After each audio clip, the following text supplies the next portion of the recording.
A conference room, not a hospital. I want you to picture the strangest possible place to be told you're expected to give up an organ. Not a hospital room, not a quiet, tearful family conversation at a kitchen table. A conference room.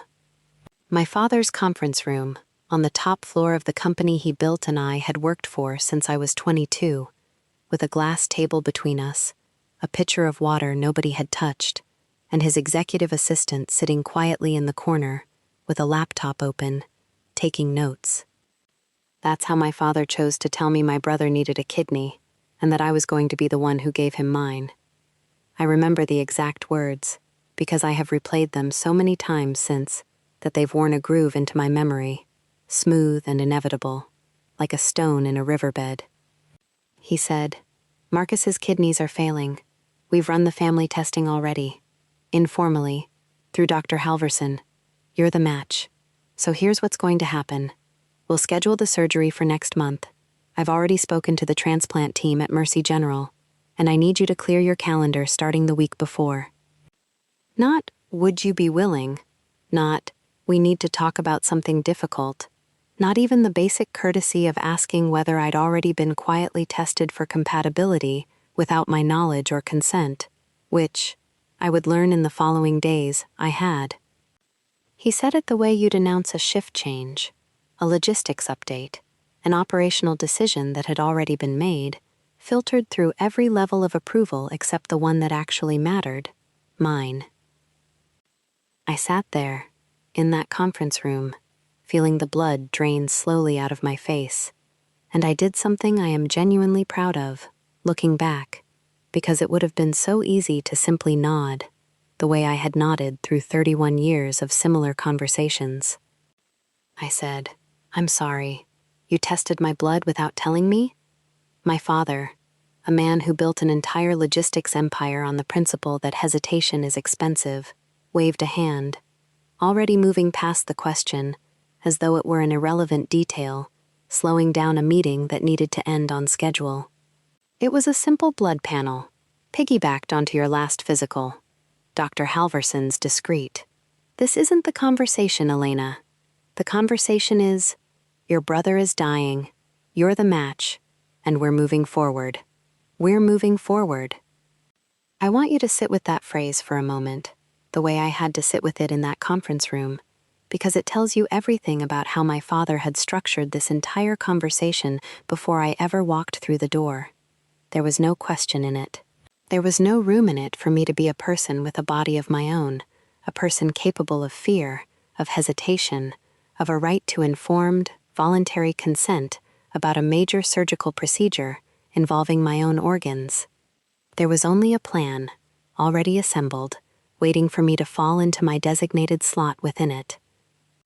And here is the detail that finally, completely, broke something loose in me, something that had been slowly cracking for years, decades even, and which that conference room conversation shattered entirely. My brother Marcus was not in that room. My father had not asked me, first, in private, with compassion, whether I'd even consider it. He had not brought Marcus, so that I could hear it from my actual brother, so that the request could carry whatever weight of genuine relationship existed between us, rather than being filtered entirely through my father's cold, procedural authority. He had assembled a meeting, with an assistant taking notes, as though my kidney were a supply chain issue requiring documentation. I sat there for a long moment, feeling something inside me go very quiet and very clear, the way things sometimes do right before they change permanently. And then I reached into my bag, and I pulled out a folded piece of paper I had, coincidentally, been carrying for exactly 9 days, a document I had drafted in a moment of exhaustion after yet another humiliating incident at that company, and had been quietly deciding whether I actually had the courage to submit. I unfolded it. I slid it across the glass table, past the untouched water pitcher, directly in front of my father. He looked down at it. He read the header, and I watched his face do something I had genuinely never seen it do before. In 31 years of watching that face across boardroom tables, dinner tables, and every other kind of table a controlling man uses to arrange the people around him. He looked afraid. I want to linger on that expression for a moment, because I had genuinely never seen it before, not once, in 31 years. My father's face, in every memory I have of him, wore some version of control. Command in a boardroom, warmth deployed strategically at a dinner table, disappointment used as a corrective tool, occasionally, even a kind of distant affection. But never fear, never the specific, unguarded look of a man realizing, in real time, that the ground he'd assumed was solid beneath him had just, without warning, given way. Because what he was holding, in that moment, was my letter of resignation. Stay with me. Because to understand exactly why I handed my father that letter, in that room, at that moment, and why it terrified him far more than any refusal about the kidney ever could have, you have to understand exactly what kind of family builds a conference room around a request like that. And you have to understand what it cost me, for 31 years, to finally stop showing up to meetings that were never actually about me. It starts with the day my brother was born, and the day, without anyone ever saying it out loud, I quietly stopped being the point.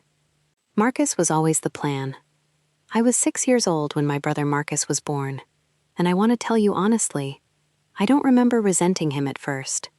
I remember being genuinely excited, the way 6-year-olds are excited about almost anything new and small and theirs to look after. The resentment, if that's even the right word for what eventually grew between us, wasn't about Marcus as a person. It took years to build, and it was never really his fault. It was about what he represented to our father, and the way our father organized an entire family around that representation without ever once discussing it openly. My father, Richard, had built his logistics company from a single delivery truck in his 20s into a genuine regional empire by the time I was born, and somewhere in the mythology he'd constructed about himself, the self-made man, the empire builder, the legacy-focused patriarch, there existed a very specific, very rigid idea of succession. The company would pass to a son, not a daughter, a son. I was his first child, and for 6 years, before Marcus arrived, I think my father genuinely didn't know what to do with that fact. He loved me, in the distracted, dutiful way he loved most things that didn't directly serve his larger plan. But I could feel, even as a small child, a kind of holding pattern in how he treated me. Warmth mixed with a waiting quality, as though he were being patient with a placeholder until the real thing arrived. Marcus arrived, and the holding pattern ended. I don't think my father ever consciously decided to favor Marcus over me. I want to be fair about that, because understanding the mechanism matters for the rest of this story. I don't think he sat down and thought, I will love my son more than my daughter. I think, instead, that he had built an entire identity around the idea of a son who would inherit his empire, and once that son existed, every subsequent decision, every allocation of attention and resource and pride, simply flowed naturally downhill toward the plan that had always been waiting in his head. Marcus got the tutors when he struggled in school, hired quietly, discussed with concern at the dinner table. When I struggled in the same subjects 2 years earlier, I was told, simply, to try harder. Marcus got taken to the office on weekends, starting at age 10, introduced to executives, given the unmistakable sense that he was being groomed, prepared, invested in. I had asked to come along once, at 12, genuinely curious about my father's work, and been told, gently but firmly, that it was Marcus and Dad time. Marcus got the car at 16. I got a bus pass, and the explanation that girls need to learn responsibility differently. I want to be clear that Marcus was not cruel to me, not in any active way. He was, in most respects, a genuinely decent brother, as oblivious as a favored child usually is to the mechanics of his own favor, the way you don't notice water if you've never had to live without it. He never lorded his position over me. He simply lived inside it, comfortably, the way you live inside a house you didn't build, but were nonetheless handed the keys to. By the time I finished college, with better grades than Marcus, incidentally, at a more competitive school, a detail my father mentioned exactly once, in passing, before pivoting immediately to a story about Marcus's fraternity leadership position, I had built an entire internal architecture of explanations for why this was fine, why it made sense, why I shouldn't feel the specific, persistent ache that showed up every single time my father's face lit up differently for my brother than it ever had for me. I joined the family company anyway, at 22, because despite everything, some part of me still believed that proximity might eventually earn what birth order and gender apparently hadn't. I spent 9 years finding out how wrong that belief was. The work nobody thanked me for. I want to walk you through what those 9 years actually looked like, because I worked at my father's company and felt undervalued, doesn't fully capture the specific, grinding texture of what it actually meant to build a career inside a family system designed, structurally, to never fully credit you. I started in operations, at the bottom, the way my father insisted everyone start, to learn the business properly, a rule that, I noticed, had somehow been quietly waived for Marcus, who'd entered 2 management levels higher than I had, at a younger age, with less experience. I worked. God, I worked. I want to say that clearly, because this isn't a story about someone who sat back and complained without earning anything. I put in the hours. I solved real problems, a supply chain crisis in my 3rd year that I personally untangled over 11 consecutive 18-hour days, saving the company a contract worth millions. A logistics restructuring in my 6th year that I designed and implemented almost entirely on my own, one that still, to this day, forms the operational backbone of half the company's regional network. I was good.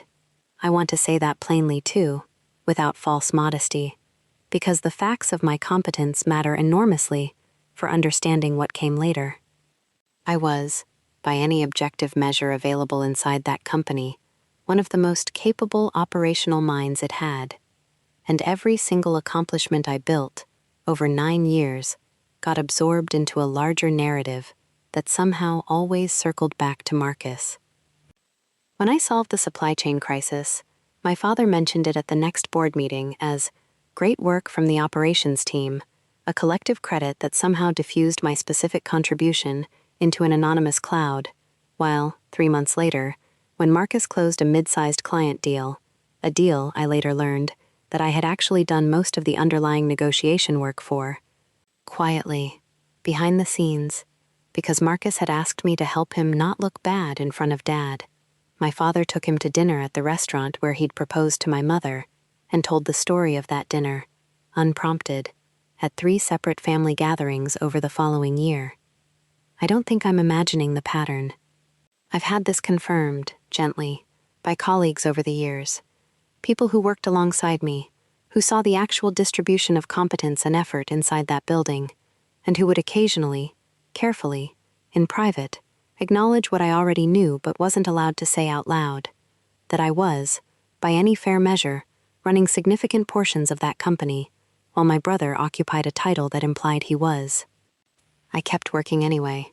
I want to be honest about why, because I think it's important, and I think a lot of people watching this will recognize the shape of it in their own lives. I kept working because some part of me still believed, despite 9 years of evidence to the contrary, that eventually, if I just proved myself thoroughly enough, completely enough, undeniably enough, my father would finally see me the way he'd always seen Marcus. I was not staying for the paycheck, though the paycheck was good. I was staying for a specific, aching hope that had never once, in over 3 decades of my life, been given a real reason to exist, and which I nonetheless kept feeding, year after year, like a fire I couldn't bring myself to let go out. That hope survived a remarkable number of direct insults. It survived being passed over for the regional VP position in favor of Marcus, who had been in his role for 18 months compared to my 9 years. It survived a dozen smaller humiliations, I won't take the time to list individually, each one small enough to swallow on its own, each one adding invisible weight to a pile I'd been quietly carrying since I was 6 years old. It did not survive the conference room. I want to give you one more specific memory before we move forward, because it's the one that, looking back, should have taught me everything I needed to know years earlier. In my 5th year at the company, I was invited, genuinely invited this time, by an outside industry group to speak on a panel about logistics innovation based specifically on the supply chain restructuring I'd designed. It was a real honor, the kind of recognition that happens outside a family's internal politics, judged purely on merit by people who had no reason to favor me or Marcus either way. I told my father about it, excited, expecting, for once, an unambiguous moment of pride. He said, "That's great, Elena. Make sure you mention Marcus's client work in the presentation. It'll be good visibility for him, too." I gave that presentation. I did not mention Marcus's client work, because it had nothing to do with the actual content of what I'd built. And when my father found out, weeks later, that I hadn't included it, he seemed genuinely puzzled by my choice, as though it hadn't occurred to him that a moment of purely earned recognition, entirely mine, might be allowed to simply belong to me without being redirected, even slightly, toward my brother's benefit. That was the pattern in miniature. Even the rare moments that were unambiguously mine, my father's instinct was to find a way to route some of the light back toward Marcus. How I found out, and how I didn't. I need to tell you how I actually learned about Marcus's kidney failure, because the manner of it matters almost as much as the eventual demand that followed. I found out from a colleague, not my father, not Marcus.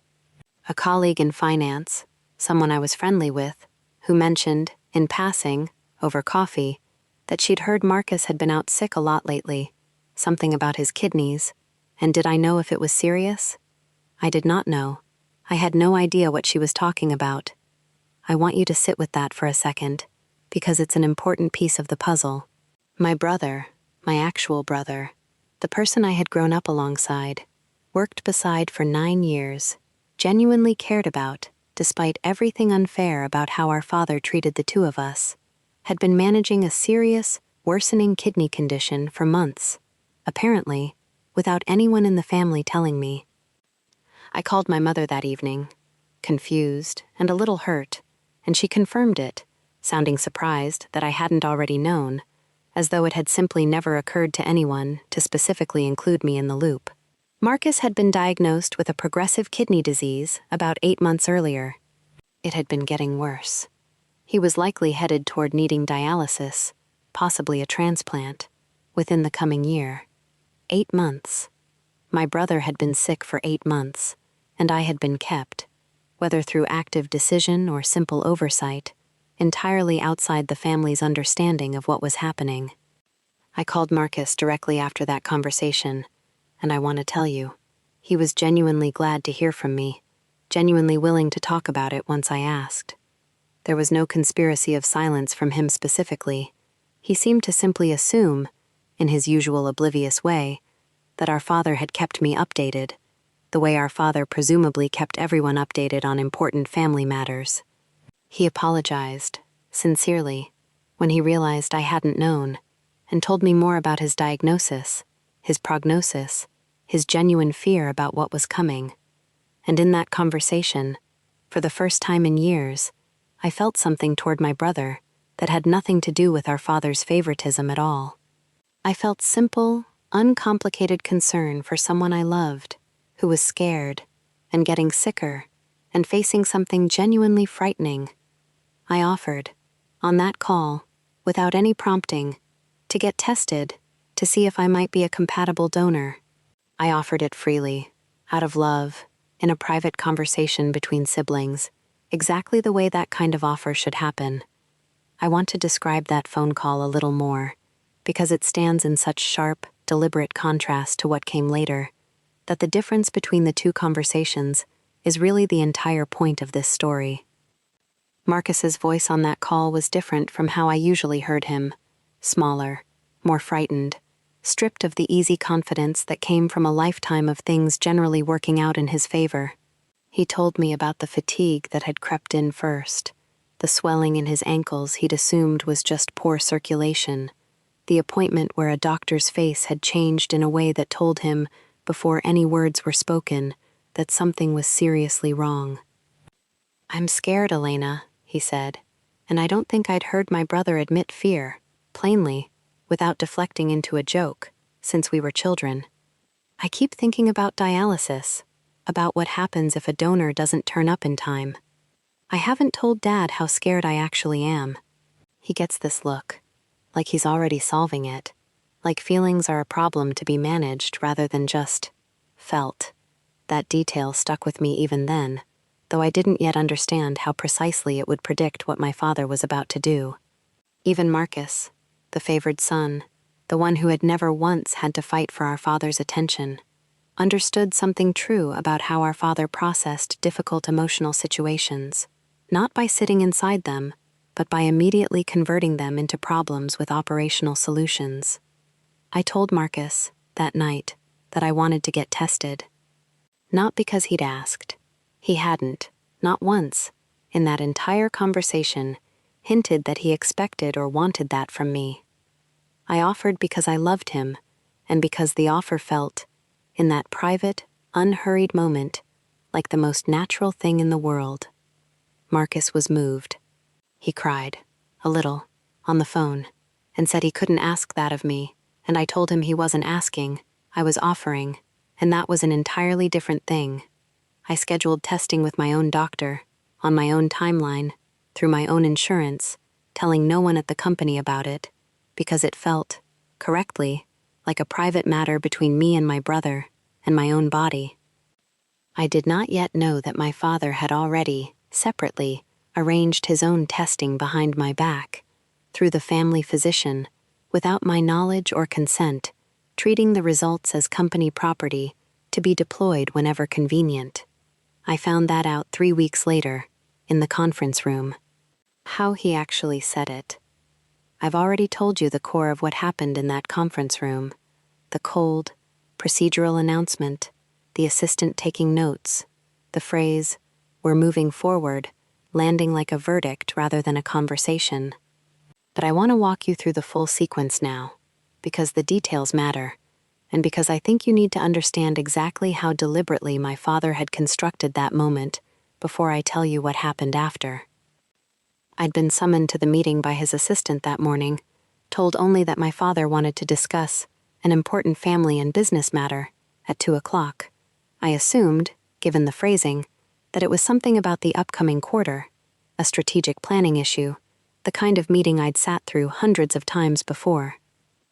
I walked in to find my father already seated, a folder in front of him, his assistant positioned at the side table, with her laptop already open, as though she'd been briefed in advance on exactly what needed to be documented. There was no small talk. My father did not ask how I was, did not offer any preamble about the difficulty of what he was about to say, did not acknowledge, even glancingly, that what he was about to discuss involved my body, my health, my own autonomous right to make decisions about a major surgical procedure. He opened the folder, and he said, "I want to talk to you about Marcus." I remember feeling a flicker of hope in that moment, genuinely, some small, foolish part of me thinking, maybe this is it. Maybe this is the conversation where he finally includes me properly, treats me like a real partner in something that matters. He said, "Marcus's kidneys are failing. We've run the family testing already, informally, through Dr. Halverson. You're the match." And then came the sentence that I will hear for the rest of my life, delivered with the exact same flat, procedural confidence he used to announce a new shipping contract or a change in quarterly projections. "So here's what's going to happen. We'll schedule the surgery for next month. I've already spoken to the transplant team at Mercy General, and I need you to clear your calendar starting the week before." I want to explain, carefully, why this hit me the way it did, because on the surface, you might think, Well, she'd already offered to get tested, so what's the actual problem? The problem was everything about the how. I had offered, privately, out of love, on my own terms, to my brother directly, in a moment of genuine sibling connection. My father had taken that entirely separate, entirely private possibility, one I hadn't even mentioned to him, one he had no knowledge of when he arranged his own secret testing, and constructed, without my knowledge or input, an entire operational plan around the assumption that my body was simply available for his use, on his timeline, announced in his conference room, documented by his assistant. He had not asked me if I was willing. He had informed me that I was compliant, the same way he'd inform a vendor that a delivery schedule had been finalized. I said, "You tested my blood without telling me?" And he waved it away, moving immediately past the actual substance of my objection, treating my basic right to informed consent as an irrelevant procedural detail, slowing down the real business of the meeting. This isn't the conversation, Elena. The conversation is, your brother is dying, you're the match, and we're moving forward. I sat there, in that chair, in that room, and I felt 31 years of accumulated weight finally, completely shift. It was never about my consent. I want to slow down here, because the next few minutes of silence in that conference room were, internally, some of the most important minutes of my entire life, even though almost nothing outwardly happened during them. I sat there, my father waiting, visibly impatient, for me to simply nod and move on to logistics, which surgeon, which dates, how to structure my leave of absence, the way I had nodded and moved on through 31 years of similar moments. And instead, I found myself doing something I rarely did in that man's presence. I actually thought, clearly, all the way through, instead of simply absorbing and complying. I thought about the pattern of my entire life, laid end to end. The tutors that went to Marcus and not me, the office weekends, the car at 16 versus the bus pass, the board meeting credit that dissolved into the operations team, while Marcus's much smaller contributions became family legend, retold at dinners I wasn't always invited to. And I understood, sitting in that chair, something that took 31 years to fully crystallize. My father did not see me as a separate person, with my own autonomous claim to my own body, my own choices, my own right to be asked rather than informed. He saw me as a resource, a capable, reliable, endlessly available resource, allocated wherever the company, and by extension, wherever Marcus, the company's chosen heir, happened to need resourcing. I had spent 9 years giving him my labor, my competence, my strategic thinking, my 18-hour days, all absorbed into an operation that credited someone else. And now, with Marcus's kidneys failing, my father had simply, seamlessly, extended that same logic to my literal internal organs. Of course Elena would provide the kidney. Elena provides everything. Elena is the reliable one, the capable one, the one who has never once, in 31 years, said no to anything that served the family's larger interests, meaning, functionally, Marcus's interests. He had not asked me, because it had never once occurred to him that I might say no, not because he believed I loved Marcus enough to automatically agree, though I did love Marcus, genuinely, and had already offered exactly that, freely, on my own terms, days earlier. He hadn't asked, because asking implied the possibility of refusal, and in 31 years of watching me absorb every slight, every inequity, every moment of being quietly deprioritized in favor of my brother, he had built an entirely accurate model of me as someone who simply did not refuse. That model had been correct for 31 years. I decided, in that chair, in that silence, that it was about to stop being correct. I want to describe the physical sensation of that decision, because I don't think it happened the way people usually imagine these moments. Not a sudden burst of righteous fury, not a dramatic internal speech. It was quieter than that. It felt almost like something settling, the way sediment settles in water that's finally been allowed to sit still after being disturbed for a very long time. 31 years of small, accumulated grievances, the tutors, the car, the board meeting credit, the promotion given to an outside hire, all of it seemed, in that silent minute, to arrange itself into a single, coherent, undeniable shape for the first time. I had spent 3 decades treating each individual slight as an isolated incident, survivable on its own, not quite bad enough by itself to justify the disruption of actually confronting it. That's how these patterns survive, I think. Not through one enormous betrayal, but through 1,000 small ones, each carefully sized to be just barely tolerable alone, so the person enduring them never quite accumulates enough evidence at any single moment to justify naming the whole thing.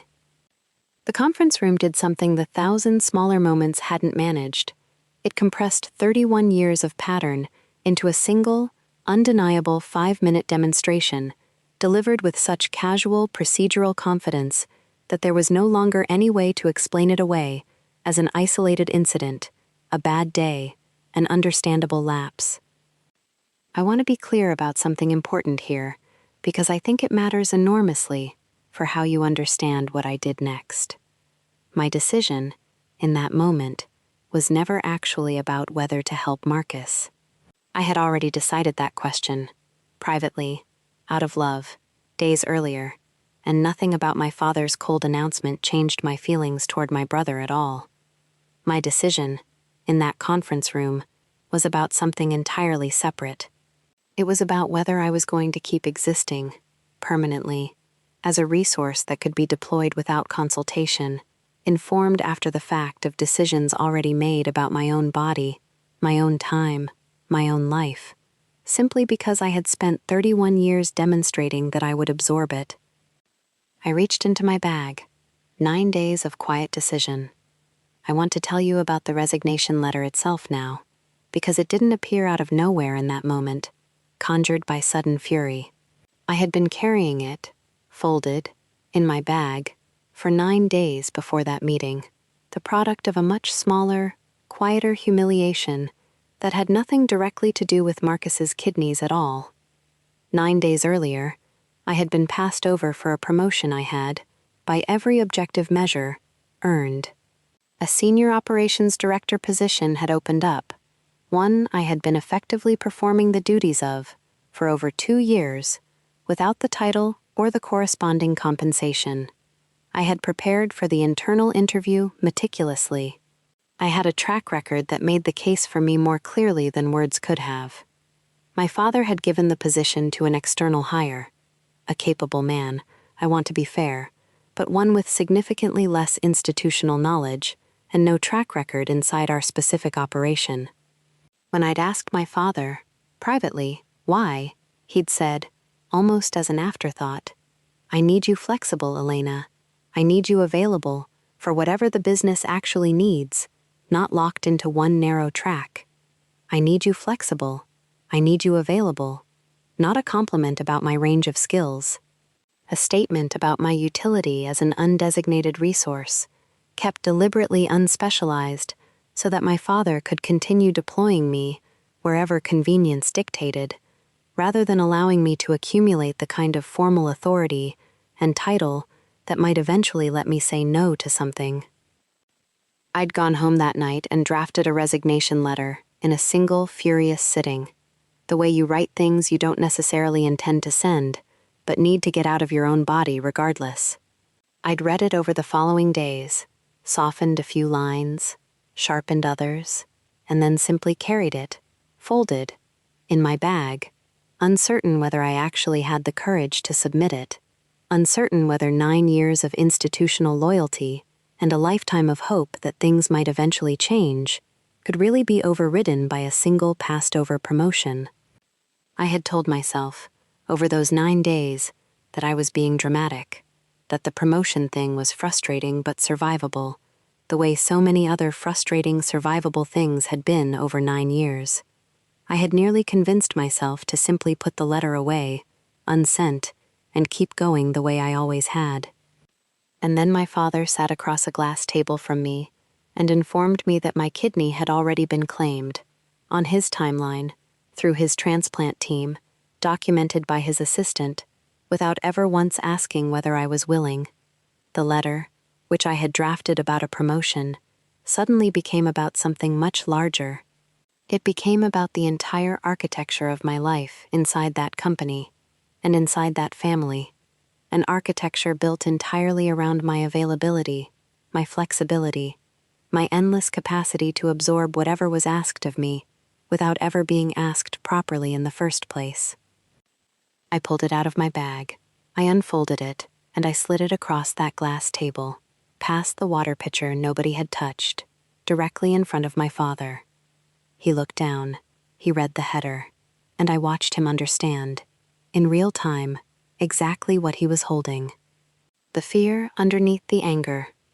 I want to describe my father's face in that moment, because it is one of the only times in my entire life I have watched him look genuinely afraid, and understanding why he was afraid tells you almost everything you need to know about the actual shape of our relationship.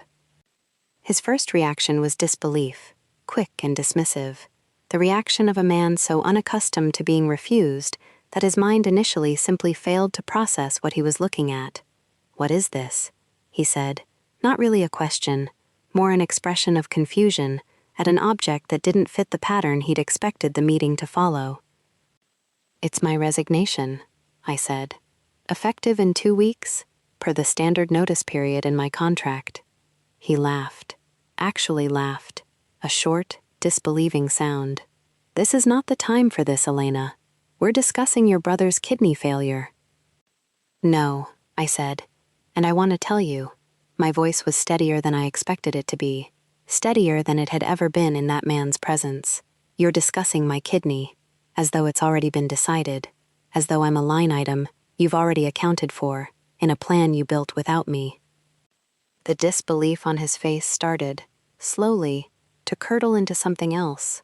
Anger, yes, but underneath the anger, unmistakably, fear.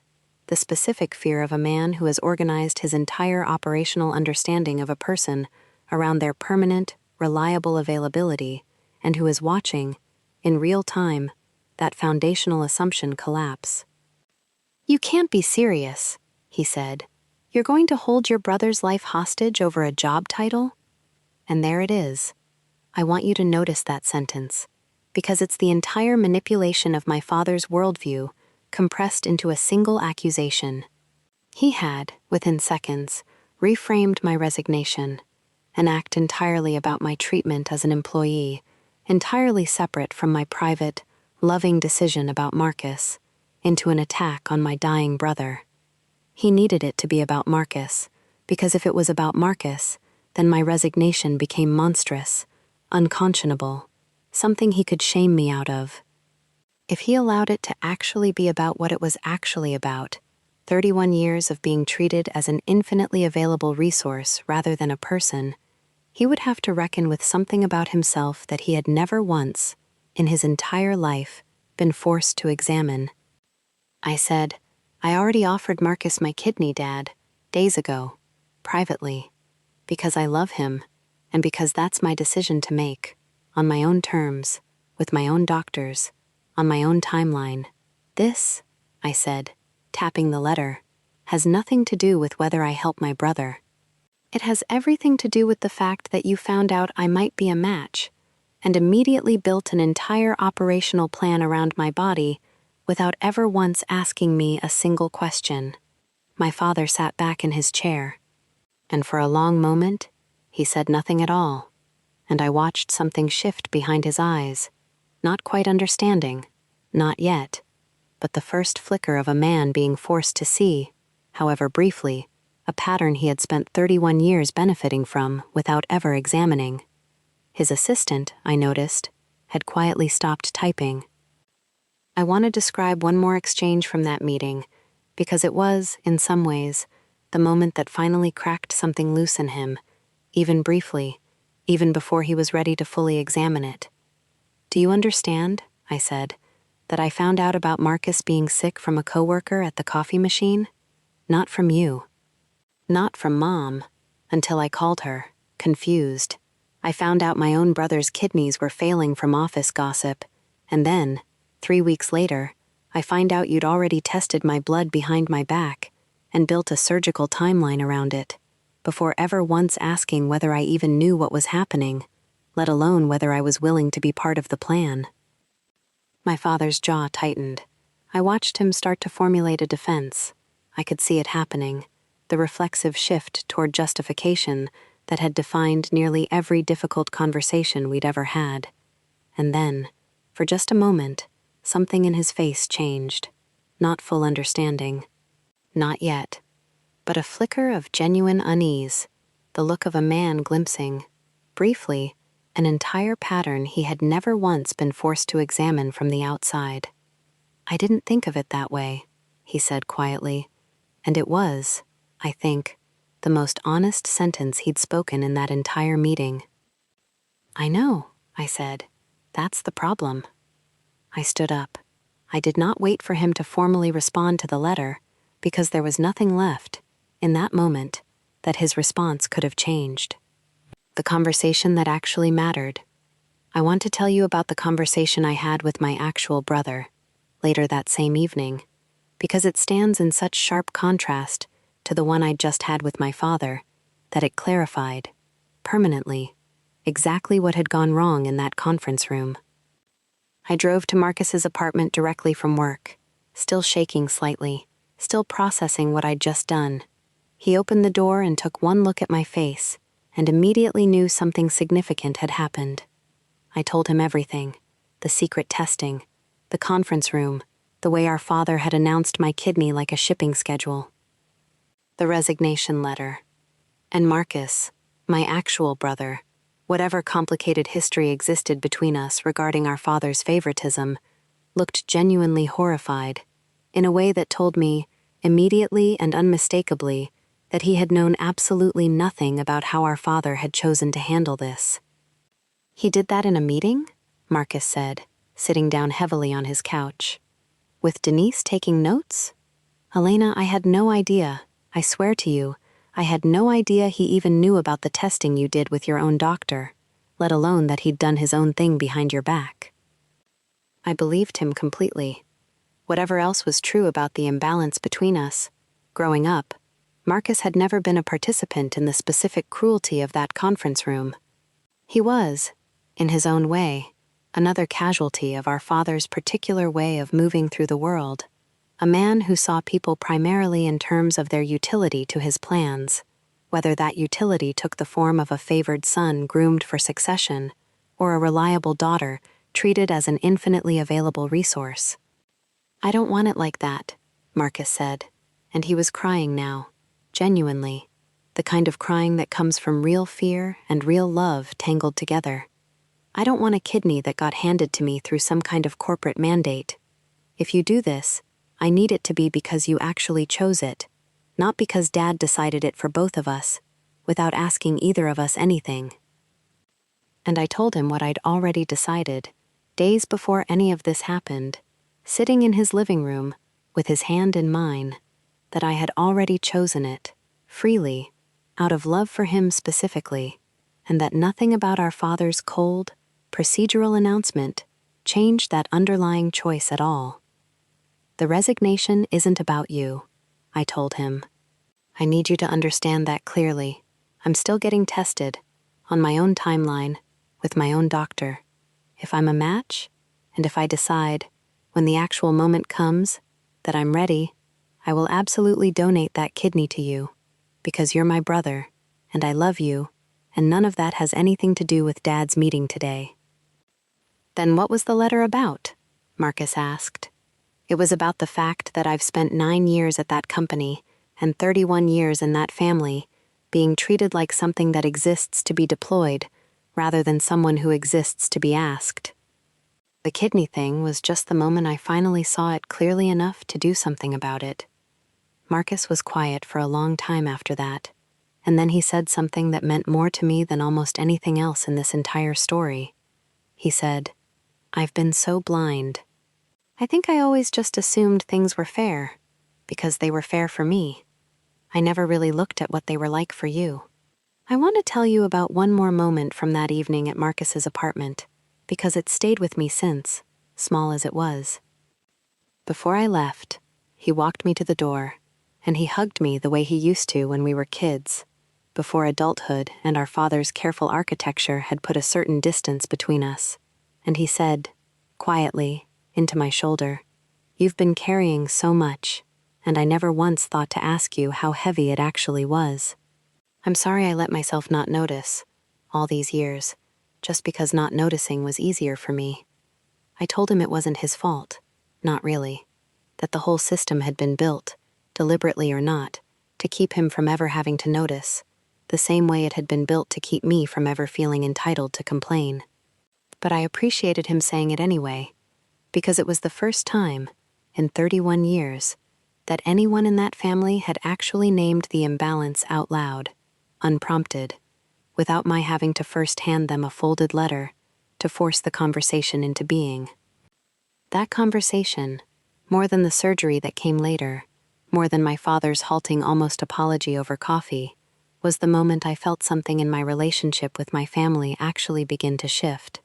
Not because Marcus fixed anything, he couldn't, not on his own, not retroactively, but because, for the first time, I wasn't the only person in that family who could see the shape of what had happened to me.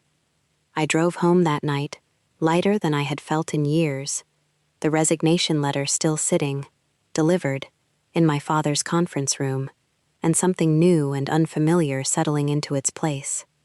What actually happened next? I want to tell you how things actually unfolded in the weeks after that conference room, because it wasn't a single clean resolution. It was a messy, ongoing negotiation between several different threads that had all gotten tangled together in that one terrible meeting. My father did not accept my resignation gracefully.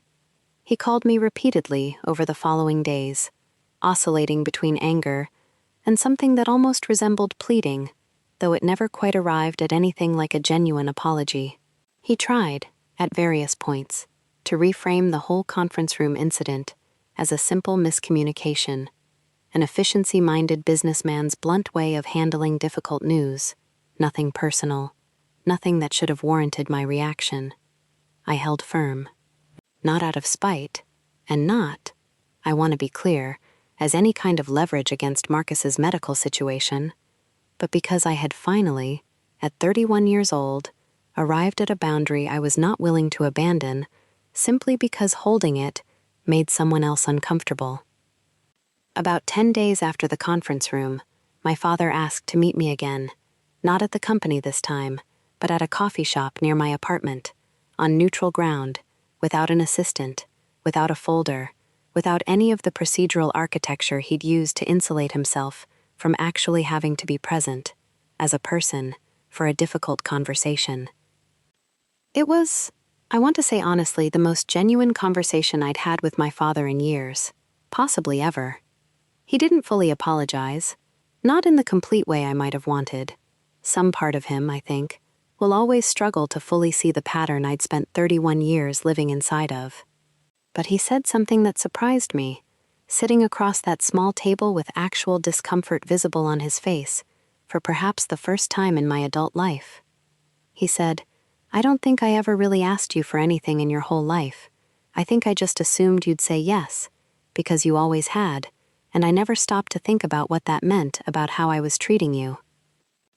I want to tell you about the silence that followed that sentence, because it was one of the strangest moments I've ever shared with my father. Two people who had known each other for 31 years, sitting across a small table, both of us, for perhaps the first time, actually looking at the real shape of what had been happening between us, instead of the comfortable story either of us had been telling. I asked him, gently, "Why Marcus?" Not accusingly. I genuinely wanted to understand, after all these years, what had made the difference.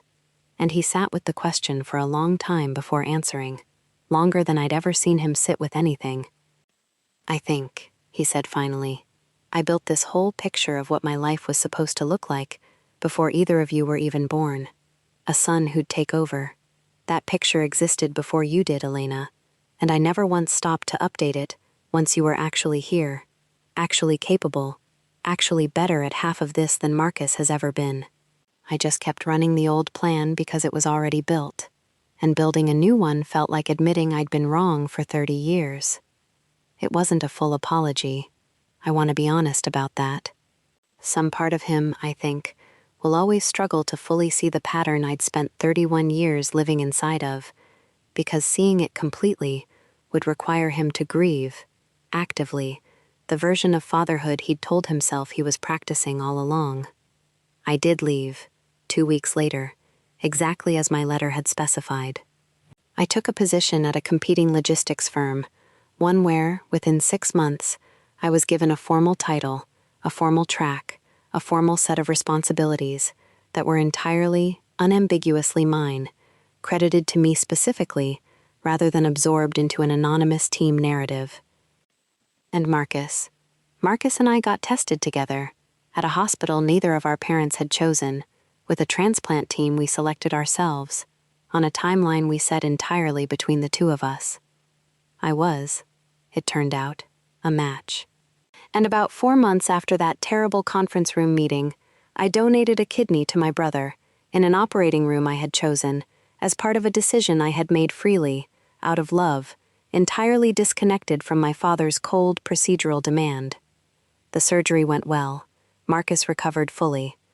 And something between us, in the aftermath, actually deepened in a way I don't think either of us expected.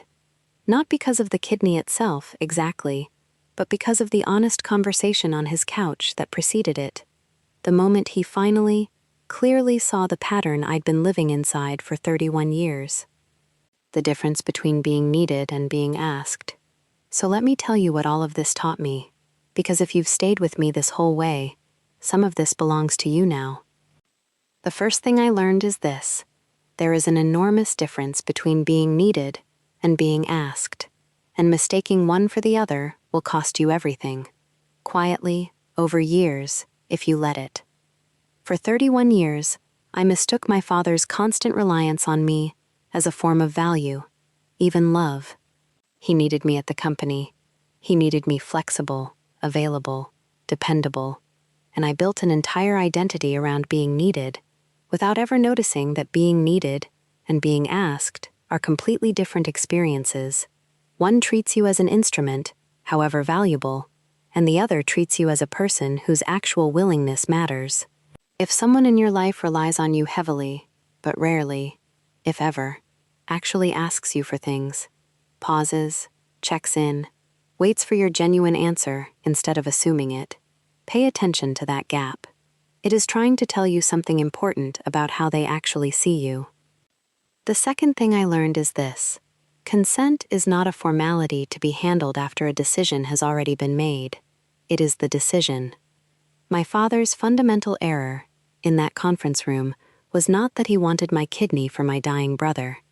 Wanting that, hoping for that, even advocating passionately for that, would have been an entirely reasonable thing for a frightened father to do.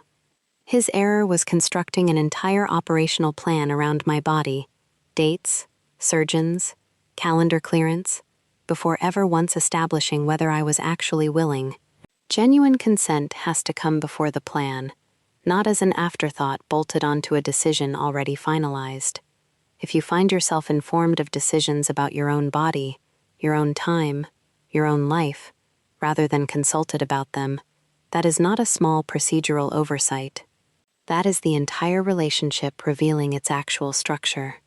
The third thing, and this one surprised me the most, you can hold a boundary with one person while remaining completely loving toward another, even when those two people are asking, functionally, for the same thing. I said an absolute, unwavering no to my father in that conference room, while simultaneously holding an absolute, unwavering yes to my brother in his living room later that same evening. Those two responses were not contradictory. They were about entirely different things. One was about being commanded, informed, deployed without consultation. The other was about being loved, asked, trusted to make my own free choice. Don't let anyone collapse those two things into a single question, the way my father tried to, when he accused me of holding my brother's life hostage over a job title. You are always allowed to separate the request from the person doing the demanding. The fourth thing I learned is specifically about the particular trap of being the capable one in a family that has already decided someone else is the priority. Competence, without advocacy attached to it, often just becomes a more sophisticated form of exploitation. I was good at my job, genuinely, measurably good, better, by most honest accounts, than my brother, at almost every operational task our father's company required. And for years, I mistook that competence itself as a kind of protection, believing that if I simply kept being excellent, kept solving problems, kept proving my value through results, that value would eventually be recognized and rewarded on its own merits. It doesn't work that way.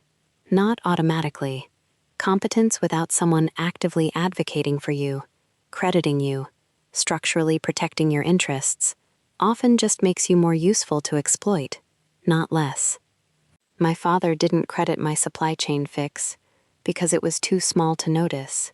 He didn't credit it because crediting it clearly, specifically, by name, would have complicated the story he needed to tell about Marcus's readiness to inherit. If you are the capable one in your family, your workplace, your friend group, capability alone will not protect you. You often have to advocate for yourself explicitly, loudly, uncomfortably, because your quiet excellence can just as easily become the very thing that makes you easiest to overlook. And the last thing, the thing I hold on to most, being the reliable one is not the same as being valued, and you are allowed to stop proving that distinction the hard way. I spent 9 years at that company and 31 years in that family being reliable, endlessly, exhaustingly, uncomplainingly reliable. And I mistook that reliability, for far too long, as a kind of proof that I mattered, that eventually, if I just kept showing up, kept absorbing, kept demonstrating my value through sheer availability, I would finally receive the specific, deliberate kind of attention my brother had always simply been given by default. That proof never came, because reliability, on its own, doesn't generate value in the eyes of someone who has already decided how to allocate their attention. It generates convenience, and convenience is not the same as love, however much it can be made to look like it, from the inside, if you want badly enough to believe otherwise. My father did not lose a kidney donor that day in the conference room. Marcus got exactly the sister, and exactly the kidney, he would always have gotten, freely given, out of genuine love. My father lost something else entirely. He lost the version of me who would show up to any meeting, absorb any demand, and never once ask to be asked. I am not sorry about that loss. I think, in the end, it was the most valuable thing I ever gave anyone in that family, including myself. Thank you for staying with me until the end. Take care of yourself. And if you've spent years being relied upon without ever quite being asked, I want you to know that the difference matters more than you've probably let yourself admit. You are allowed to notice it. You are allowed to name it. And you are allowed, whenever you're ready, to hand someone your own version of that folded piece of paper.